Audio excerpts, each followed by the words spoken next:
Question ध्यान से देखो, 31 की पावर 32 की पावर 33 का इकाई अंक क्या होगा।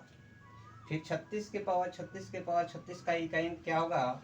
12 के पावर 34 के पावर 15 का इकाई अंक क्या होगा। सबसे पहले इस तरह के प्रश्न को बनाने के लिए पहले हम बेसिक सीख लेते हैं, ठीक है। बस 2-2 सेकंड का भाई खेल है, अगर बेसिक जानते हो तो ठीक है। तो बेसिक से बिल्कुल ध्यान से सीखेंगे, बिल्कुल वीडियो में बने रहें, ठीक है। बिल्कुल ध्यान से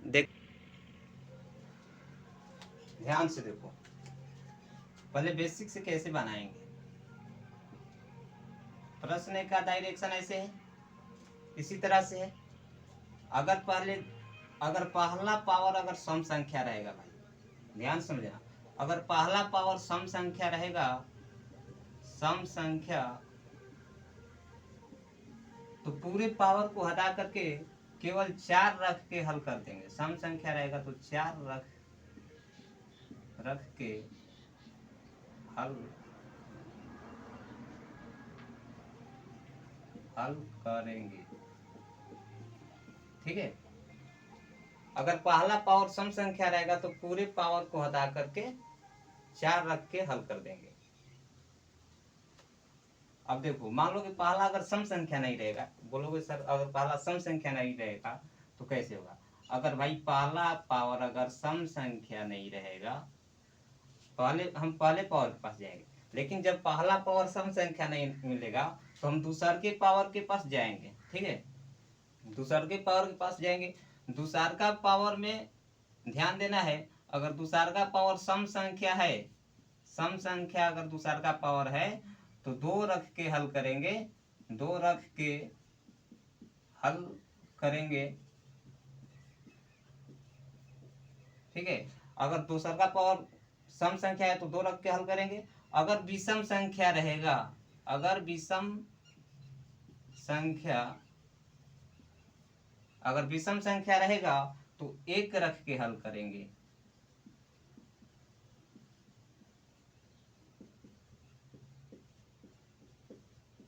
अगर विषम संख्या रहेगा तो 1 रख के हल करेंगे, ठीक है।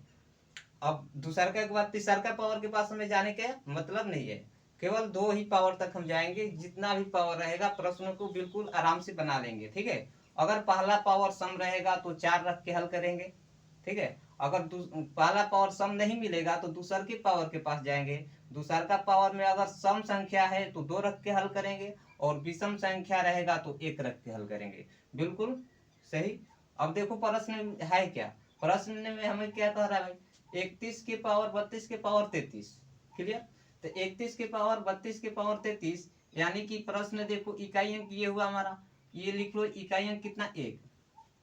और पहला देखो, पहला देखेंगे विषम संख्या या सम, पहला पावर विषम संख्या है या सम, तो बोलोगे सर सम संख्या है। तो सम संख्या है तो क्या रखेंगे भाई, 1 के पावर 4, 1 के पावर 4। अब इधर कितना भी संख्या रहेगा उससे हमें कोई मतलब नहीं, कोई लेना देना नहीं।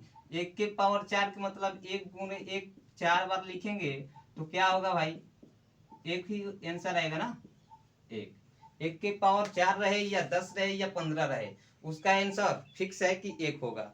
1 के पावर में कुछ भी रहा कोई फर्क नहीं पड़ेगा, ठीक है। अब आगे देखिए, जो लोग अभी तक से लाइक नहीं किए हैं, कमेंट नहीं किए हैं, कर लें, ठीक है। आगे बढ़े, इतना ध्यान में रखना है कि अगर पहला पावर सम संख्या है तो 4 रख के हल करेंगे, अगर पहला पावर सम संख्या नहीं है तो दूसर के पावर के पास जाएंगे। दूसर के पावर में सम संख्या है तो 2 रखेंगे, और विषम संख्या है तो 1 रखेंगे।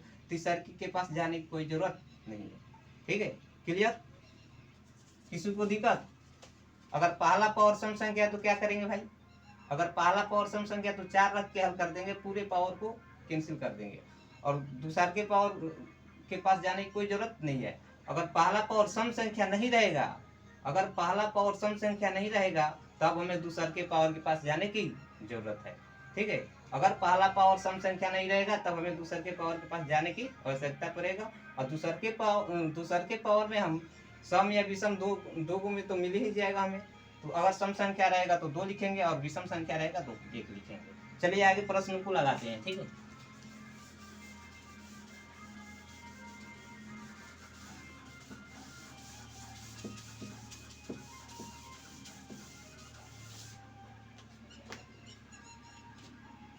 मान लो अगर 36 के पावर 36 के पावर 36, ये मान लो अनंत तक रहेगा और कहा जाएगा कि इसका इकाई अंक क्या होगा।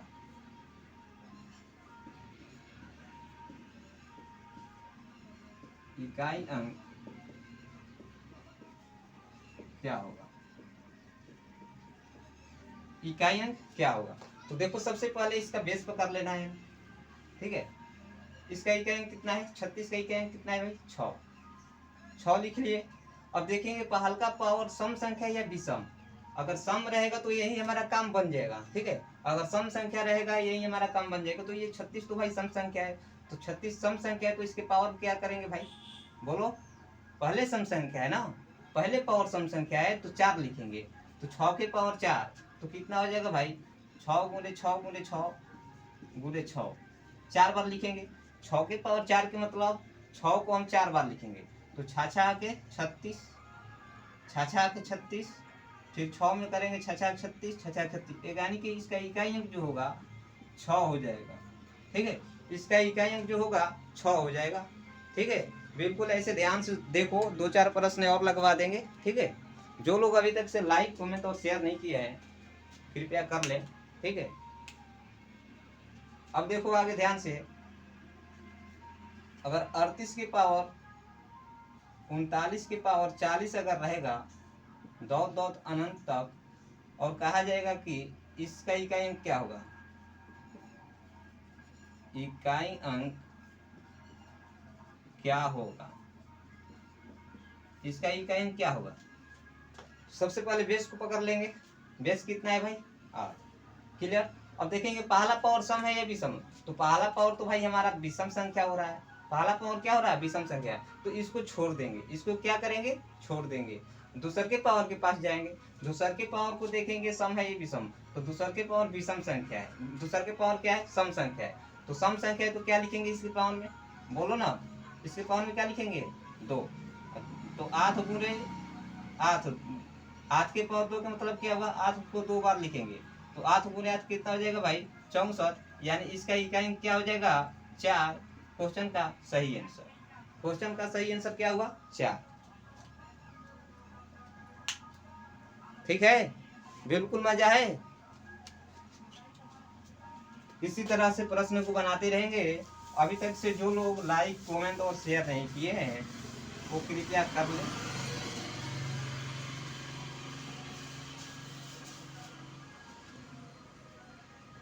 ध्यान से देखो, ध्यान से देखो बिल्कुल। 37 के पावर 38 के पावर 39 के पावर दौत दौत मान लो अनंत का इकाई अंक क्या होगा, इकाई अंक क्या होगा, इकाई अंक क्या होगा। तो हम बता चुके हैं पहले, इकाई अंक से मतलब है केवल हमें सिर्फ अगर बोला गया क्वेश्चन में इकाई अंक, तो केवल इकाई अंक से मतलब है। तो 37 का इकाई अंक 7 हुआ। अब पहले पावर को ढूंढेंगे, ये सम है या विषम, तो भाई ये तो सम संख्या है, पहला पावर क्या है भाई सम संख्या है। तो सम संख्या अगर हम बता दिए पहले पावर अगर सम संख्या है तो पूरे पावर को गोली मारो, बस 4 है 4 रख के हल करो। अगर पहला पावर सम संख्या है तो 4 रख के हल कर लेना है। तो 7 के पावर 4, 7 के पावर 4, तो इसका मतलब हुआ 7 को हम लोग 4 बार लिखेंगे। 7 को कितना बार लिखेंगे भाई, बोलो ना, 7 को 4 बार लिखेंगे। अब यहाँ गुना कर लो, 7 सत्ते 49, 9 हुआ, और 9 साते 63, 3 और 7 तरीके 21, यानी कि इसका जो इकाई अंक आएगा 1 हो जाएगा। क्वेश्चन का सही आंसर, इसका इकाई अंक क्या हो जाएगा 1, बोलो इसका इकाई अंक 1, क्लियर। किसी को कोई दिक्कत हो अभी बता देना। देखो ऐसे प्रश्न सिंपल होते हैं, ठीक है। ये जो प्रश्न है बहुत सिंपल है। 384 गुणे 846 गुणे 867 गुणे 956 का इकाई अंक क्या होगा। तो इसका इकाई अंक करने के लिए देखो, ये कहा गया कुल के गुणा करो और बताओ कि इसका लास्ट में यूनिट डिजिट क्या आएगा, यानी लास्ट का इकाई अंक। तो हम इतने को गुणा करेंगे तब खोजेंगे कि भाई इकाई अंक क्या आया, नहीं, केवल हमें इकाई अंक से मतलब है। तो बस ये ध्यान में रखना है कि इकाई अंक सबसे पीछे वाला होता है, ठीक है, इकाई अंक सबसे पीछे वाला होता है। तो सबसे पीछे वाला अंक से सबसे पीछे वाला अंक को गुना कर देंगे, सबसे पीछे वाला अंक को सबसे पीछे वाला अंक से गुना करेंगे। तो देखो 8 जब 4 में 6 से गुना करेंगे कितना हो जाएगा, 6 चौके 24, इसका इकाई अंक कितना आया 4। अब देखो यहाँ पर 4 आ गया, तो 4 में 6 से गुना कर लो मेरे प्यारे भाई, 4 में 7 से गुना कर लो, तो 7 चौके 28 आ गया। अब ये देखो 8, इसका इकाई अंक 8 आया। अब 8 में 5 से गुना कर लो, 8 में 5 से गुना कर लो, 8 5 40, इसका यूनिट डिजिट क्या आ गया भाई 0, इसका इकाई अंक क्या हुआ 0। क्वेश्चन का सही आंसर 0। किसी को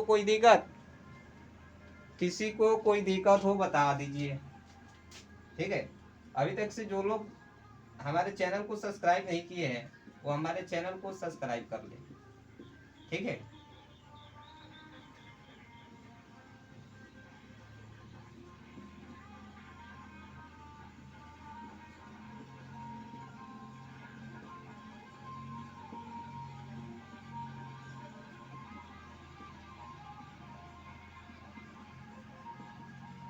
क्या होगा, अब देखो एक बात सीख लो पहले, अगर 0 रहे या 1 रहे या 5 रहे या 6 रहे, ये अगर क्वेश्चन में दिख जाए, ये अगर यूनिट डिजिट में दिख जाए तो नो चेंज होता है भाई, चेंज ही नहीं होगा, ठीक है। अगर 0 1 5 6 अगर दिख जाए तो नो चेंज। तब देखो यहाँ पर 5 है और 8 है, तो गुना करेंगे 8 5 40, कितना है भाई 0। और 0 में किसी भी संख्या से बाबू गुना कर लेंगे, 0 में किसी भी संख्या से गुना कर लेंगे तो 0 ही आएगा, समझ रहे हो। 0 में किसी भी संख्या से गुना करेंगे 0 ही इसका आंसर आएगा। तो इतना बात को ध्यान में रखना है, ठीक है, इतने बात को ध्यान में रखना है। अभी तक से जो लोग हमारे चैनल को सब्सक्राइब नहीं किए हैं वो हमारे चैनल को सब्सक्राइब कर लें।